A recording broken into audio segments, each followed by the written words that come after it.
جی حضرت بالکل مفتی راشد محمود رضوی صاحب، ان کی اب ایک نئی وائس بھی آ چکی ہے کال ریکارڈنگ میں. وہ اب ایک اور لہجے سے بات کر رہے ہیں. اس سے پہلے بھی سنی کانفرنس کی تیاریوں میں ہم مشغول تھے تو 2 وائس ان کی آ چکی تھیں. پہلی وائس میں بھی انہوں نے کہا کہ ہم نہیں جا رہے سنی کانفرنس میں.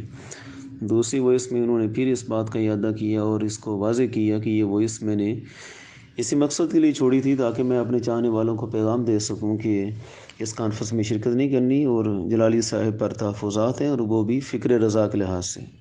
کمال ہے. خیر، جب تک یہ 2 وائس آئی ہوئی تھیں تو ہم نے بڑا صبر کیا، اور صبر بھی اسی وجہ سے کیا کہ بہت سے علماء مشائخ جو تھے وہ رابطے میں تھے اور وہ کہہ رہے تھے کہ آپ بس خاموشی اختیار کر جائیں، ہم مفتی راشد محمود صاحب کو سمجھا دیں گے. اور وہ کہہ رہے تھے کہ وہ غلط کر رہے ہیں لیکن آپ کی طرف سے بھی رد عمل نہ آئے تو اس پر خاموشی اختیار کی جائے تاکہ وہ جو کام کر رہے ہیں وہ بھی متاثر نہ ہو اور آپ کا کام بھی متاثر نہ ہو. خاص طور پر میں ذکر کر ہی دیتا ہوں کہ مفتی علامہ غفران محمود سیالوی صاحب، اللہ ان کو اور برکتیں عطا فرمائے، انہوں نے خاص طور پر بندہ نچیز سے بہت اصرار کیا کہ آپ نے خاموشی اختیار کرنی ہے. تو میں نے ان سے بھی کہا تھا کہ چلیں حضرت ہم تو خاموشی اختیار کر لیتے ہیں لیکن آپ ان کی طرف سے بھی تو کوئی گارنٹی دیں. تو وہ مفتی راشد محمود صاحب سے بھی رابطے میں تھے تو انہوں نے تو کہا کہ وہ بھی ہم نے ان سے بھی ریکویسٹ کی ہے، لیکن خیر ہم نے تو قبلہ سیاغی صاحب کے کہنے پر خاموشی اختیار کر لی اور سنی کانفرنس کی تیاریوں میں مشغول رہے. لیکن ان کی طرف سے بار بار یہ چیزیں آتی رہیں، اور یہ بھی حقیقت ہے کہ یہ وائس آنا یہ تو اب کی بات ہے. ایک عرصہ سے وہ اپنی نجی محافل میں اپنے چاہنے والوں کے درمیان قبلہ ڈاکٹر صاحب امام جلالی زیدہ شرفو کے خلاف اپنی باتوں کا اظہار کرتے رہتے ہیں. یہ کافی عرصہ سے انہیں مسئلہ، اتنا پرانا بھی نہیں، وہ پرانا کیوں نہیں وہ بھی میں ابھی بیان کر دیتا ہوں. تو ایک عرصہ ہوا ہے کہ وہ اس طرح کی باتیں کرتے رہتے ہیں. خیر انہیں شاید یہ گمان تھا کہ میں نے ایک وائس چھوڑی ہے اور میری اتنی پاپولرٹی ہو گئی ہے کہ میری ایک آواز پر لوگ سنی کانفرنس میں شرکت نہیں کریں گے، تو اس خام خیالی میں وہ تھے اور وہ تو ان کی خواہش پوری نہ ہو سکی، اور سنی کانفرنس اللہ کے فضل سے بڑی بھرپور طریقے سے کامیاب ہوئی.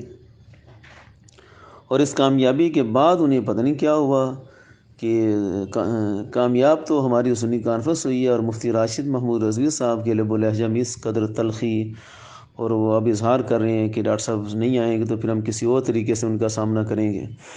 کیا طریقہ انہوں نے اختیار کرنا ہے وہ سارے طریقے ہم فیس کر لیں گے، اللہ کا فضل ہے. یہ تو ابھی بالکل بچے ہیں، ہم نے تو اللہ کے فضل اور توفیق سے اتنے برج کو الٹا کے رکھ دیا.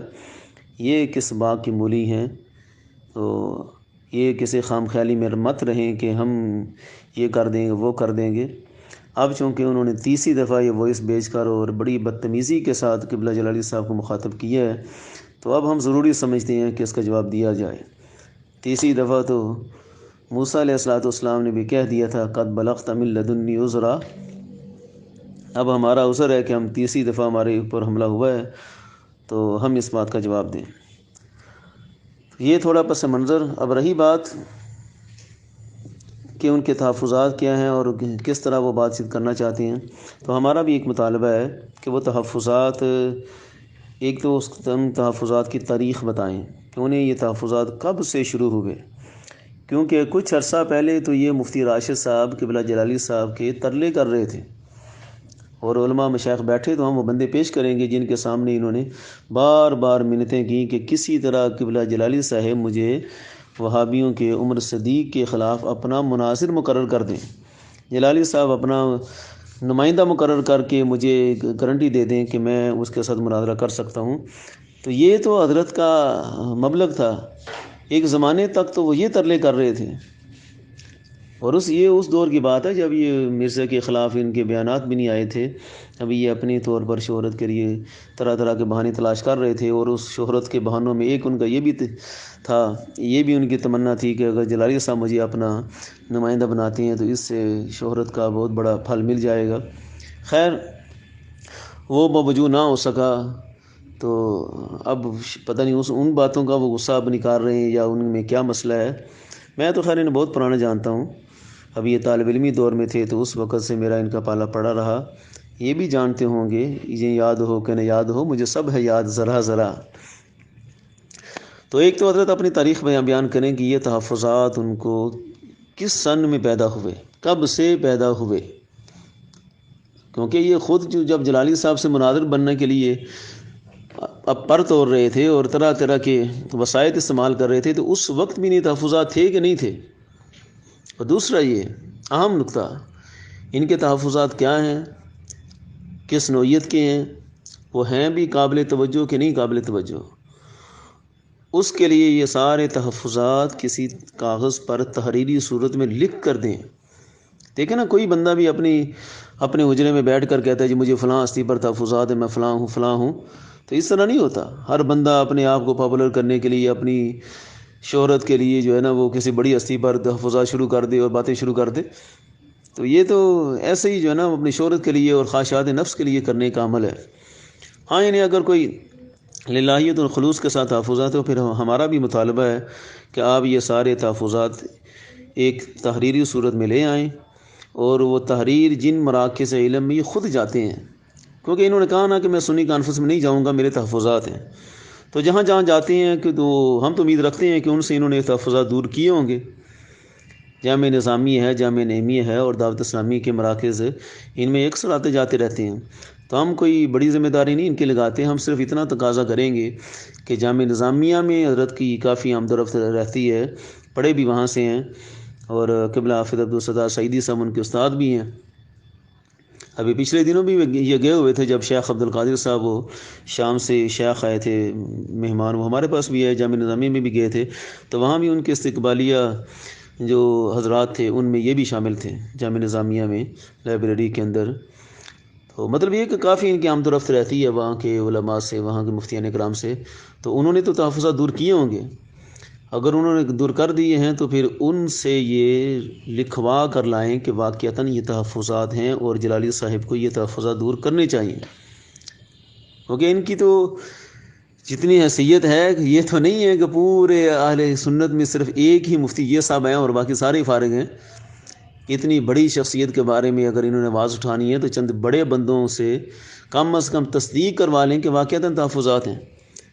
جامعہ نظامیہ کے اساتذہ میں سے کوئی حافظ عبدالستار سعیدی صاحب حافظہ اللہ وہ ہو جائیں، اور دیگر بھی جن سے کروا سکتے ہیں وہ ان سے تصدیق کروائیں، جامعہ نعیمیہ آ جائیں، وہاں مولانا مفتی عبدالعلیم سیالوی صاحب وہ بھی تو مفتی صاحب کے استاد ہیں، ان سے تصدیق کروا دیں کہ واقعات ان کے تحفظات ہیں اور آپ یہ تحفظات دور کریں۔ اور پھر دعوت اسلامی کے مراکز میں بھی ان کا کافی آنا جانا ہے، کافی قربتیں ہیں، تو لاہور میں ان کے جو مفتی ہاشم صاحب وغیرہ ہیں ان میں سے کسی سے تحریری طور پر صرف دستخط کروا لیں کہ واقعتاً یہ تحفظات ہیں، تو یہ تین مراکز جو ہیں وہ تصدیق کر دیتے ہیں کہ مفتی راشد صاحب کی جو تحفظات ہیں وہ برقرار ہیں اور جلالی صاحب کی یہ تحفظات دور کرنے چاہیے، تو ہم ہر طرح سے تحفظات دور کرنے کے لیے تیار ہیں، یہ ہماری طرف سے اعلان ہے۔ ہم بس شرط یہ ہے کہ بندہ اپنے قد کے مطابق بات کرے، اور بڑوں سے بات کرنی ہے تو پھر بڑے کریں، بڑے نہیں تو کم از کم بڑے تصدیق تو کر دیں کہ واقعتاً مفتی راشد صاحب جو بات کر رہے ہیں یہ ٹھیک کر رہے ہیں اور ان کے تحفظات کو دور کیا جائے۔ باقی ریکارڈ کے لیے میں اتنا ضرور کہوں گا، کافی تحفظات کا وہ اظہار کر رہے ہیں، کچھ تو بڑے شرمناک ہیں کہ بس آئیں گے منظر عام پر تو پھر ہم بات کریں گے، خاص طور پر وہ اقبال کے بارے میں بڑا بولتے رہتے ہیں۔ تو ہاں، یہ میں اب ریکارڈ پر پیش کر دیتا ہوں کہ یہ تحفظات انہوں نے امیر المجاہدین مولانا خادم حسین رضوی صاحب کی بارگاہ میں بھی پیش کیے تھے، اور میں بھی وہاں پر موجود تھا، اور اس وقت یہ تیسرے چوتھے سال کے طالب علم تھے، غالباً چوتھا سال تھا، یہی ہوگا میرے خیال سے، چوتھا یا پانچواں ہوگا۔ تو اس طالب علمی دور میں جب انہوں نے تحفظات پیش کیے تھے تو خادم رضوی صاحب نے کیا جواب دیا تھا، اس کو بھی ریکارڈ پر لائیں، کیونکہ وہ 2-3 دن یہ بس چلتی رہی، اور بعد میں پھر کیا ہوا وہ ہم پھر اب صیغہ راز میں رہنے دیتے ہیں کہ رضوی صاحب نے پھر کس طرح جناب کو سمجھانے کی سعی کی تھی، اور یہ ساری باتیں میری آنکھوں کے سامنے ہوئی ہیں، میرے سامنے یہ سارا کچھ ہوا، میں خود ان دنوں میں جناب کی میت میں ہی پڑھ رہا تھا۔ تو اور یہی تحفظات پھر انہوں نے، چلے یہ تو صیغہ راز میں رہنے دیتے ہیں رضوی صاحب والے، اور یہی تحفظات یہ جو قبلہ جلالی صاحب پر لیے بیٹھے ہیں، یہ جب ان کی ملاقات ہوئی امیر اہل سنت مولانا الیاس قادری صاحب سے دامت برکاتہم العالیہ، تو حضرت صاحب کی بارگاہ میں بھی انہوں نے یہی تحفظات پیش کیے، اور انہوں نے کیا جواب دیا تھا وہ بھی تحریر میں لائیں، واضح طور پر لکھ کر دیں کہ انہوں نے تحفظات دور کیے ہیں یا نہیں کیے۔ یہ کیا تماشا ہے، یہ جناب شیخ کا فلسفہ ہے عجیب سارے جہان سے، جو وہاں پیو تو حلال ہے، جو یہاں پیو تو حرام ہے۔ یہ تحفظات ان کے صرف اور صرف قبلہ جلالی صاحب سے ہی کیوں ہیں؟ انہوں نے سب بڑوں بڑوں کے سامنے اپنا رکھا ہے کہ آپ بھی مجھے سنی نہیں لگتے، آپ بھی نہیں لگتے، ہر ایک کو یہ فکر رضا کا باغی سمجھتے ہیں۔ تو انہوں نے کیا جواب دیا وہ بھی تحریر پر لائیں، اور ان کی نظر میں کون کون پاس ہیں کون کون پاس نہیں ہیں، یہ سارا کچھ واضح کریں گے۔ ہاں بالکل، یہ کرنا پڑے گا ان کو۔ تو ہماری طرف سے اب یہ اعلان ہے کہ وہ اب لکھیں اور لکھ کر ان بڑوں سے تصدیق کریں، اور جن بڑوں کے سامنے انہوں نے پیش کیے تھے انہوں نے ان کو مطمئن کیا کہ نہیں کیا۔ اگر انہوں نے تحفظات دور نہیں کیے تو آج ان کے لوگوں کی تصویریں لگا کر وائرل ہونے کی یہ کوشش کیا ہے؟ اگر کسی نے دور کر دیے ہیں تو پھر بتائیں کہ انہوں نے کیا موقع پیش کیا ہے جناب، کہ وہ کس حد تک قائل ہیں۔ جناب کو ویسے ہی پتہ نہیں اقبال سے کیا مسئلہ ہے، ان کو کوئی پیدائشی مسئلہ ہے۔ ابھی یہ تیسرے چوتھے سال کے طالب علم تھے تو اس زمانے میں یہ اقبال کو کافر کافر کہنے کے رٹ لگائے ہوتے تھے، اور اس زمانے میں یہ عالم تھا حضرت کا۔ اب تو خیر مفتی بن گئے اور ایک پاپولرٹی ان کو مل گئی ہے، تو اب کس مقام پر وہ اقبال کے خلاف ہوں گے؟ تو یہ میرے خیال سے ان کو کوئی پیدائشی مسئلہ ہے۔ ابھی مجھے ایک دوست کہہ رہا تھا کہ یار اقبال کیا اس کو اتنا اچھالا ہوا مفتی صاحب نے، وہ کہ ضروریات مذہب یا ضروریات دین کا حصہ ہے۔ میں کہ وہ نہ ضروریات مذہب نہ ضروریات دین ہے، لیکن مفتی راشد صاحب کے لیے وہ ضرورت زندگی کا مسئلہ ہے۔ ان کی آج بھی سب سے بڑی خواہش پوچھے نا کہ جناب جس طرح پھانسی کے ملزم کو پوچھا جاتا ہے کہ مرنے سے پہلے آخری خواہش، تو وہ جس مقام پر بھی یہ مفتی راشد صاحب بھی جائیں گے نا تو آخری خواہش ان سے پوچھی جائے گی نا تو یہی بیان کریں گے کہ کسی طرح جو نا پوری قوم اقبال کو کافر سمجھ لے۔ استغفر اللہ العظیم۔ اقبال کے بارے میں جنہوں نے کلپ دیے ہوئے کتنی شدید خیانت ہے ان کلپوں کے اندر، وہی ہم کھول دیں تو ان کی ساری علمی لیاقت کا جو ہے نا وہ کٹا چٹا نکل آئے۔ اتنی شدید خیانت کے ساتھ انہوں نے اقبال کے ساتھ جو ہے نا وہ بددیانتی کی ہے۔ ان اشعار کا کلیات اقبال میں وجود ہی نہیں ہے۔ اقبال کے زندگی میں جو مجموعہ شائع ہوئے ان میں وہ جو مجموعے تھے وہ حتمی تھے، اور ان کے ایک عرصے بعد ایک بندہ کہتا ہے کہ میں یہ کہتا ہوں کہ یہ شعر اقبال کا ہے، اور وہ شعر اٹھا کر مفتی صاحب اپنی کلپ میں پیش کر رہے ہیں۔ جناب یہ بھی اتنے جو ہے وہ دہائیوں بعد، 50 سال بعد 70 سال بعد یہ شعر چھپا ہے، تو یہ بھی اقبال کا ہے، تو اقبال بھی اس بنیاد پر کافر ہوگا۔ استغفر اللہ العظیم۔ یہ وہ مفتی صاحب ہوتے ہیں؟ کسی کے کفر کو ثابت کرنے کے لیے کس قدر قطعی دلیل ہوتی چاہیے۔ خیر یہ باتیں ہم پھر کریں گے جب یہ آئیں گے اپنے تحفظات لکھ کر۔ یہ تھوڑا سا میں بس ٹچ دے رہا ہوں کہ یہ ہیں کیا، کس انداز سے یہ بات کرنا چاہتے ہیں۔ تو تیاری کریں، اپنے سارے معاملات سارے تحفظات لکھ لیں، اور لکھ کر پھر یہ مراکز علم میں جائیں۔ کوئی بڑا تصدیق کرے گا تو پھر ہم ان تحفظات کا نوٹس لیں گے، ورنہ ان کے تحفظات یہ اپنے حجرے میں بیٹھ کے جتنا مرضی بولتے رہیں، ان کی ہمیں کوئی پرواہ نہیں ہے۔ ہاں، اور یہ بھی واضح رہے کہ انہوں نے بات کرنی ہے تو وہ بندہ نچیز سے ہی کریں گے، کیونکہ میرے ساتھ پڑھے ہیں اور میرا ان کا لیول ایک ہے، تو میں ان سے بات کرنے کے لیے تیار ہوں۔ تو یہ اپنے تحفظات لکھیں اور تصدیق کروائیں، تو پھر ہم بات ان سے کریں گے۔ اور یہ بھی نہ کہیں کہ جناب نمائندے سے میں نے بات نہیں کرنی، اپنی ذات کی طرف بھی دیکھیں کہ یہ بھی تو کبھی نمائندہ بننے کے لیے پر توڑ رہے تھے۔ قبلہ جلالی صاحب کا نمائندہ بن کر وہ عمر صدیق سے مناظرہ کرنے کے لیے پر توڑ رہے تھے۔ نمائندہ بننے کے لیے تو حضرت کی اپنی بڑی خواہش تھی، تو آج یہ مت کہیں کہ میں نے کسی نمائندے سے بات نہیں کرنی، یہ تو خود نمائندے بننے کے لیے پر توڑ رہے تھے، آج کس منہ سے کہیں گے؟ تو یہ ہماری چند باتیں ہیں۔ تو باقی ان کے بارے میں یہی کہوں گا، افسوس ہوتا ہے کہ اللہ تعالیٰ نے آپ کو شہرت دی ہے اور کام کر رہے ہیں، تو آپ کس طرف جانا چاہتے ہیں؟ تو بس یہ میں آخری شعر ان کے لیے پڑھتا ہوں۔ اسی کائنات میں اے جگر کوئی انقلاب اٹھے گا پھر، کہ بلند ہو کہ بھی آدمی ابھی خواہشوں کا غلام ہے۔